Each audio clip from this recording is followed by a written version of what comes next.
একটা নতুন সকাল শুরু হয় স্রষ্টার আহ্বানে, প্রতিদিন মনকে শুদ্ধ করার চর্চায়। ইবাদাতের সৌন্দর্য আসে প্রতিনিয়ত চর্চার মধ্য দিয়ে। যেমন প্রতিদিনের সাধারণ জীবনেও প্রতিটি কাজের পেছনে থাকে অগণিত চর্চা।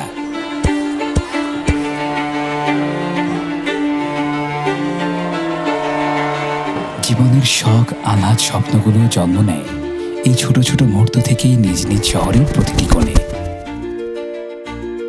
এই শহরের প্রতিটি মানুষের মাঝেই রয়েছে আলাদা আলাদা গল্প, আর এইসব গল্পের মাঝেই লুকিয়ে রয়েছে কিছু ছোট ছোট চর্চা।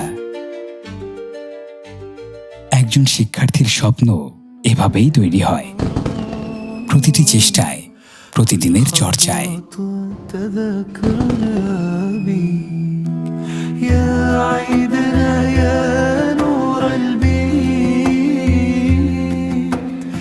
রমজান আমাদের শিখিয়েছে সংযম, প্রস্তুতি আর আনন্দ ভাগ করে নেয়া।